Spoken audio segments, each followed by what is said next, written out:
A continuación, hablemos de salud mental.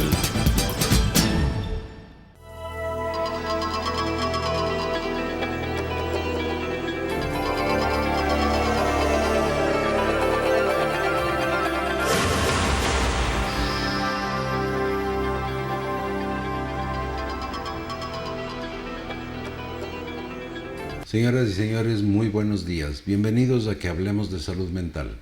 Señores televidentes, buenos días. Nuevamente en su programa Hablemos de Salud Mental.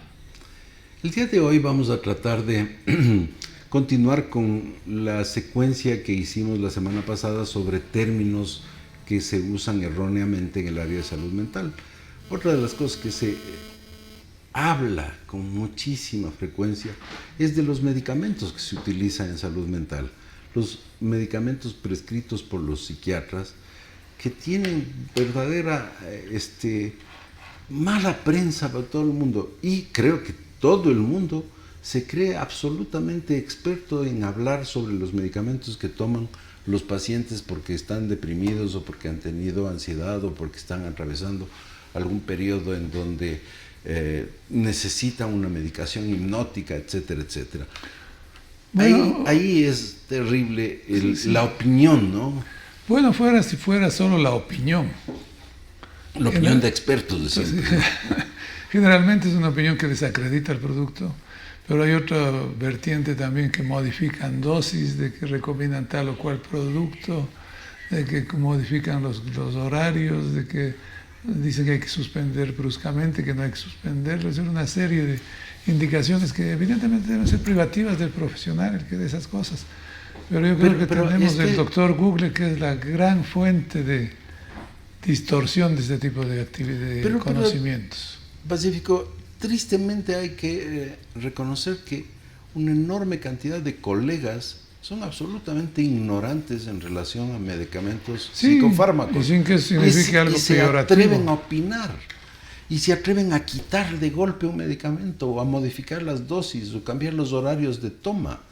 Y eso no está bien. Y yo no sé si es peor eso o se atreven a manejar medicamentos para los cuales no están entrenados, no tienen el conocimiento. Y uno ve recetados psicofármacos a dosis inadecuadas por tiempos absolutamente inadecuados, que más hacen daño al paciente que el beneficio que uno pretende cuando da ese tipo de medicamentos. Y otro de los elementos que entra en juego también es la experiencia familiar que han tenido. Es decir, si es que un miembro de la familia fue mal medicado y fue medicado por algún medicamento que, lejos de hacer bien, le hizo mal, porque estuvo mal prescrito, no era para esa entidad la prescripción y el tiempo de toma de ese medicamento no era el adecuado, entonces el resto de la familia se queda como sensibilizada, es decir, es terrible. Si le dan a alguien un antidepresivo, se le acabó la vida, porque eso le pasó a mi mamita, a mi tía, a mi abuela o lo que sea, en base a la experiencia que han tenido, que ha sido desastrosa, un mal uso de un fármaco en un paciente en particular. Y curiosamente la experiencia se dirige siempre a los efectos secundarios, ¿no? Porque rara vez dicen, sí, eso le sentó muy bien, es muy bueno. Sí hay esos comentarios también, sí, de hecho. Y se recetan, ¿no? Y se recetan. Tomes esto. Este me sentó bien a mí, que tampoco es lo adecuado, obviamente. Pero sí, generalmente se dirigen hacia los efectos colaterales. Que sí, todo medicamento tiene efectos colaterales, pero no es obligatoriamente que se presenten en todas las personas. Un mismo medicamento en una persona puede manifestarse con tal o cual efecto y en otra no. Entonces eso es lo que no considera también el común de los mortales, ¿no? Una de las cosas es la mala utilización de los términos de medicamentos. Psicotrópicos está bien, medicamentos que son psicofármacos también, pero por ejemplo, barbitúricos es uno de los términos que se utilizan está tomando barbitúricos. Los barbitúricos eran un tipo de medicamentos que se dejaron de utilizar en los años 50. En los 60 tal vez, o sea, la señora Marilyn Monroe se suicidó con barbitúricos. Sí, bueno, en el 57, por ahí. Sí. No, eso, por ejemplo, ya no se utiliza en el momento actual, pero en la jerga popular e incluso de prensa sigue apareciendo como suicidóse tal persona con una ingesta de barbitúricos y a lo que seguramente se refieren es psicofármacos, Muchas veces eso es lo que ocurre, que los pacientes pueden usar sus propios medicamentos para hacer un intento suicida, por ejemplo, ¿no? Sí, ahora también hay que acotar que los medicamentos actuales son notablemente seguros y la cantidad que se necesita para ocasionar un daño transitorio o permanente con una ingesta masiva de medicamentos es bastante alta, de manera que sí se ve, pero no es lo común tampoco, no es que todos los días tenemos estos problemas. No así los barbitúricos, que si Los eran barbitúricos sí pequeñas tenían dosis ya podrían ese ser. gran riesgo. Bien, entonces, ¿cuáles son los errores comunes en relación a los medicamentos? Todos los psicofármacos son adictivos. No es cierto, no es cierto. Los psicofármacos no son adictivos, no todos ellos en todo caso. Hay psicofármacos que son adictivos y hay psicofármacos muchísimos que no tienen nada que ver con adicción. ¿Cuáles son adictivos y por qué son adictivos? Son adictivos, por ejemplo, los medicamentos que tratan la ansiedad. Y yo creo que son tan adictivos como los medicamentos que tratan el dolor. Porque no hay nada más agradable, placentero, delicioso, que algo que está doliendo intensamente, venga un medicamento, llámese morfina, le ponga a uno y el dolor desaparece. Algo muy parecido ocurre en la esfera psíquica con medicamentos en el área de ansiedad, por ejemplo. Una ansiedad muy intensa es algo que le consume a la persona. Un psicofármaco, una benzodiazepina, le va a disminuir notablemente el nivel de ansiedad y la persona siente que puede respirar nuevamente. Y eso es muy placentero. Todo lo que es placentero es adictivo. Entonces, si se usa ese psicofármaco en dosis inadecuadas y en tiempos inadecuados, probablemente le vamos a hacer un daño al paciente. Sí, a mis pacientes prefiero aclararles con una frase, digo, son potencialmente adictivos, ¿no? Es decir, en determinadas circunstancias, si se reúnen tales o cuales circunstancias, que no solo dependen del medicamento en sí, de la sustancia química, sino de la naturaleza del trastorno para el cual ha sido prescrito. Y también de lo que hablamos en el programa anterior, de los rasgos de personalidad. Entonces, si se conjuga en determinado momento eso, sí, claro que puede haber una adicción. Y sobre todo si no se siguen las indicaciones del médico. Yo creo que con la presencia de los recetarios especiales para benzodiazepinas, yo sí creo que se ha controlado bastante eso. Se ha también lanzado al abuso de otro tipo de fármacos que no tienen la misma indicación. Control. Pero yo sí creo que antes era mucho más fácil conseguir benzodiazepinas y se veía más frecuente gente que abusaba de estos medicamentos. Entonces, las benzodiazepinas, medicamentos para tratar ansiedad, son adictivos o potencialmente adictivos. ¿De qué depende? De la personalidad, como se acaba de señalar. Hay pacientes que se le dice va a tomarse media tabletita en la noche y media tabletita en la mañana. Van y se toman 2 tabletas en la noche, 2 tabletas en la mañana. Hay otros pacientes que les dice va a tomarse media tableta en la mañana, media tableta en la noche. Se van y se toman 1/4 en la noche y nada en la mañana. Es decir, hay gente que va a reaccionar, si es que no fue adecuadamente instruido, dependiendo de su forma de ser, de su personalidad. Entonces, si hay una personalidad propensa a adicciones, es mejor no utilizar ese tipo de fármacos, porque son potencialmente adictivos. La otra es que dosis altas, mayor riesgo de adicción. Y tiempos largos, mayor riesgo de adicción. Entonces son 3 factores: personalidad, dosis y tiempo. Sí, eso lo mencionaba yo hace un momento. Si se conjugan estas 3 cosas, pues sí, posiblemente el resultado sea una adicción. Pero si un paciente que tiene un cuadro de ansiedad remite con la dosis adecuada por el tiempo adecuado, pues no va a tener ese problema. Y si hay un manejo profesional que vaya disminuyendo dosis progresivamente, por ejemplo, cuando ya no se necesite, pues no va a haber ningún inconveniente, no va a haber ningún riesgo, diría yo, de que ese paciente se vuelva adicto a ese medicamento. Ahora, en cuanto a los antidepresivos, estos no son adictivos. No tienen nada que ver con el potencial adictivo que tienen los medicamentos ansiolíticos. Y también hay una explicación que es lógica. Cuando uno toma una benzodiazepina para la ansiedad, el efecto es inmediato. ese rato, en 15 minutos, en 20 minutos, uno siente el efecto del medicamento y lo siente de una manera placentera porque se fue ese dolor espiritual, ese dolor psíquico que me estaba consumiendo, esa ansiedad que me estaba consumiendo. En los antidepresivos se demoran de 2 a 3 semanas para empezar a actuar y hasta 6 semanas para dar respuesta. Entonces el cerebro no se está sintiendo que eso está actuando, modificando mis percepciones, mis sensaciones, mi ansiedad. Ha ido desapareciendo lentamente y no está asociado al medicamento. Entonces, este simple hecho de la no asociación, el no sentir el efecto que tiene el medicamento, hace que no sea adictivo. Ahora, hay medicamentos que pueden ser difíciles de retirar porque su vida media, el tiempo que permanecen es demasiado corto y el médico tiene que saber hacerlo, la retirada de la medicación. Estos medicamentos tampoco se pueden usar rápidamente en dosis altas y de dosis altas quitarles a cero, porque sí van a producir molestias físicas, pero no producto de la adicción, sino una descontinuación. Se llama síndrome de descontinuación justamente porque se ha hecho de una manera o demasiado rápida o demasiado temprano. Y con el tema de antidepresivos tenemos otro aspecto también, el que muchas veces los pacientes nos exigen o el médico se apresura mucho en intentar retirar el medicamento.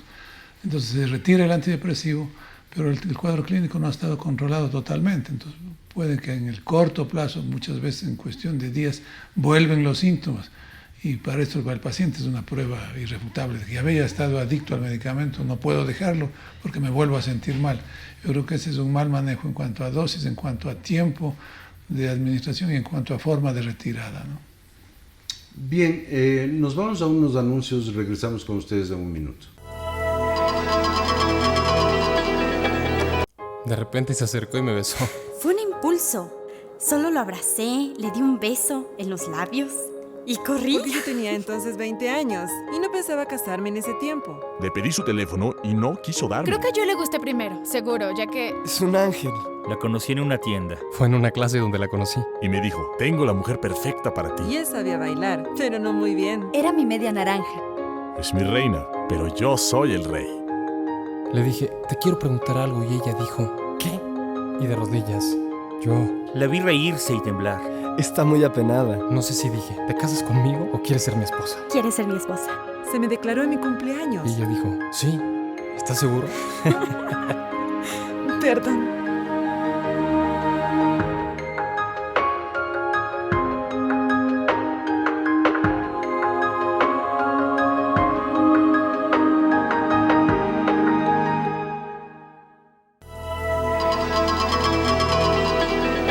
Bien, estamos hablando sobre los medicamentos del día de hoy y que tratamos de aclarar algunos conceptos que son mal utilizados y que llevan a confusión muchas veces de los pacientes que están siendo tratados con algunos medicamentos de este tipo. Muchas veces tienen que enfrentar que la familia empieza a presionar de que tiene que dejar el medicamento, que el médico le dice, ¿para qué toma usted, bonita? ¿Qué va a estar deprimido? Usted se le ve perfecta. ¿Para qué toma esta cosa? Deje de tomar. El cura de la iglesia también dice lo mismo y el Calasacún en Santo Domingo también le dice que deje la medicación. Entonces, todo el mundo se mete en relación a eso. Y un consejo para quienes estén siendo tratados con medicamentos: hablen con su médico, pregúntenle a su médico, lleven estas inquietudes, díganle, el brujo Calasacón me dice que este medicamento me va a hacer daño porque si tomo demasiado tiempo se me va a acabar el hígado, el riñón, los pulmones, lo que sea. Pregúntenle a su médico, al médico que le prescribió. Él es responsable de haber prescrito ese medicamento y lo está haciendo para tratar algo y producir un bien, no para producirle un mal. Entonces, consulte con el médico, no se deje llevar por quienes opinan sin saber de esto. Entonces, ese es el principio básico, ¿no?, de este tema del día de hoy. Sí, y más que nada eso que todos opinan, legos y no legos. Entonces eso al paciente también le confunde, porque el paciente se sigue sintiendo mal, el paciente quiere mejorarse, Pero tomemos el caso o el, ejemplo de la el depresión. o el paciente se está sintiendo bien. Se está sintiendo bien, Pero está es sintiendo solo bien mientras probablemente porque está tomando tomando el medicamento. Entonces, claro, además hay una serie de prejuicios, de temores. Nadie quiere volverse a enfermar, o nadie quiere enfermarse de otra cosa por curar una. Entonces eso hace que sí, el paciente generalmente vienen llenos de dudas, llenos de preguntas, o algunos días simplemente lo han dejado. Y curiosamente, como ya llevamos algunos añitos en este oficio, después vuelven, ¿no? Otra vez dejé, esta vez sí no voy a dejar, porque ya vienen con los arrepentimientos, digo, con los cuadros clínicos bastante más complicados, por supuesto. No, porque hay tiempos que son los adecuados para usar determinado tipo de fármacos. Si es que es posible, el tiempo más corto en las benzodiazepinas. Si es que es un trastorno depresivo, por lo menos un año de medicación. No menos de un año, porque si no se cronifican los cuadros depresivos. Si es un trastorno bipolar, probablemente de por vida. Si es esquizofrenia, probablemente de por vida. Entonces, sí hay diferencias, porque hay diferencias de fármacos y hay diferencias de entidades nosológicas o de enfermedades que determinan tiempos de utilización de los fármacos. Un insomnio transitorio, un inductor de sueño por unos cuantos días, no pasa absolutamente nada. Pero hay gente que se queda, qué rico que ha sido tomarse el inductor de sueño, y empieza a comprarse el solito y tomarse años de medicamento. Va a hacerle daño, evidentemente le va a hacer daño. No está adicto porque no es un medicamento que potencialmente genera adicción, pero le generó acostumbramiento y va a afectar la memoria, por ejemplo. Claro, pero la persona no cree, es que lo importante es dormir, o muchas veces se toman por si acaso no duermes, entonces creo que no voy a poder dormir y viene la toma del inductor. Y los inductores también, este acostumbramiento es un cuadro severo, el de acostumbramiento de los inductores. Y mucha gente va aumentando la dosis, se toman media docena de tabletas para dormir. Y es muy difícil después sacarles de eso, ¿no? Es decir, lograr que dejen ese hábito de tomar tabletas para dormir es muy difícil. ¿Qué otros tenemos? Los antipsicóticos, yo creo que con esos más bien no hay mayor problema. No creo que se mete la gente con antipsicóticos porque son más bien raros el tipo de fármaco que nunca han oído. Pero menos comunes. Los más atacados, lastimosamente, son probablemente los más inocuos, los más beneficiosos. Los antidepresivos tienen un efecto incluso antiinflamatorio a nivel cerebral. Son medicamentos neuroprotectores, lejos o opuesto a lo que la gente cree que va a dañar el cerebro, más bien protege al cerebro. Ahora, si es que no necesita tomarlo, ¿para qué lo va a tomar?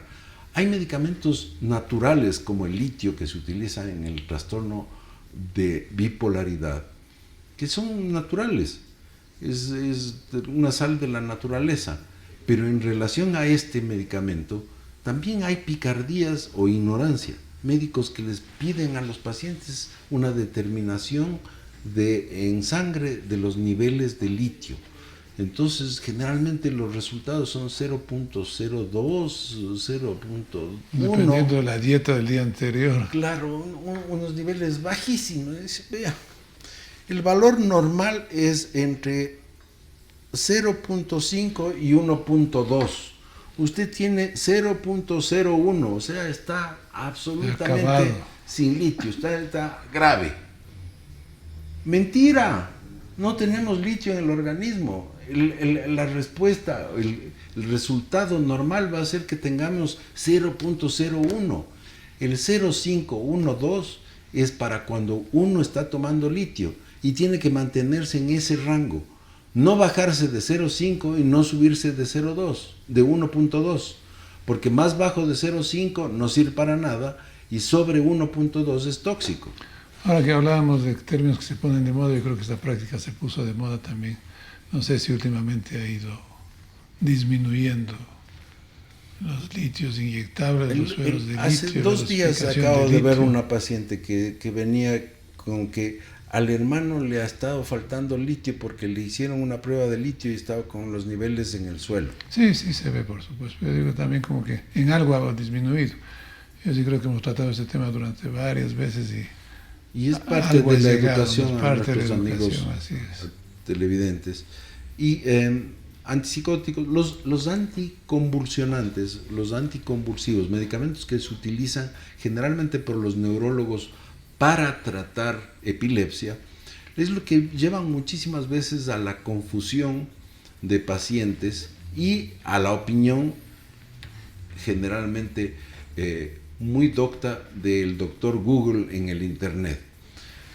Si es que no se le informó adecuadamente al paciente de que en el caso de usted va a tener que tomar un medicamento que normalmente y en dosis diferentes, mucho más altas de la que usted va a tomar, se sirve para tratar el trastorno bipolar o fluctuaciones anímicas o tendencia a la impulsividad, que se pueden utilizar este tipo de medicamentos, pero van y o se olvidan o no recibieron la información adecuadamente y después de un tiempo dicen, pero este doctor me ha estado dando medicamentos para la epilepsia y yo no soy epiléptico. Me ha estado matando con lo que me estaba dando, es lo típico.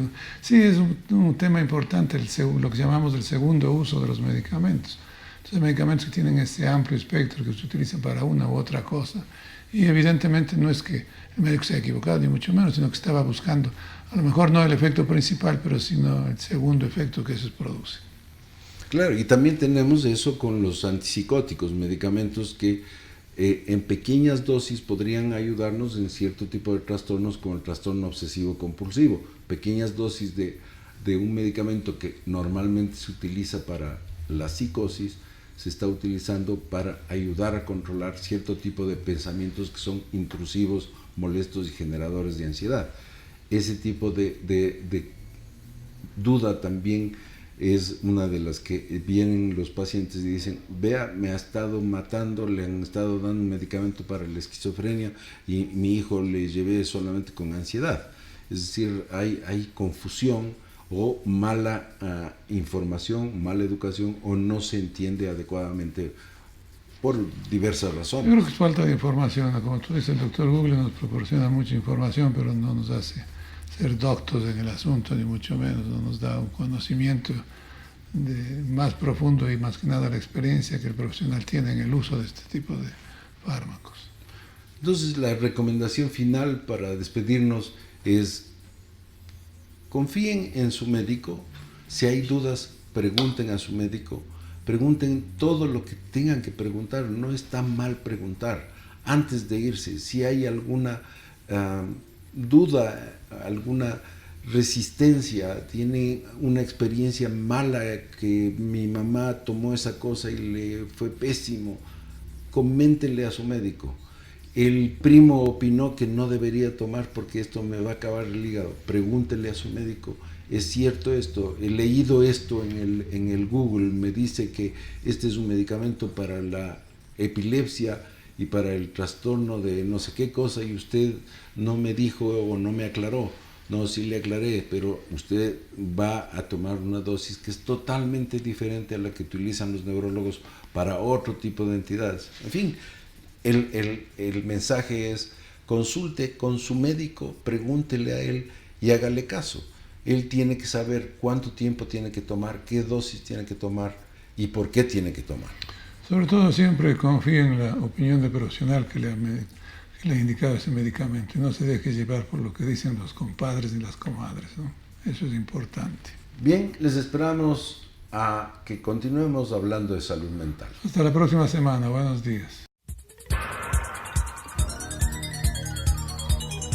Las opiniones vertidas en este espacio por la producción y dirección del programa son de exclusiva responsabilidad de sus autores y de quienes intervienen en ellos.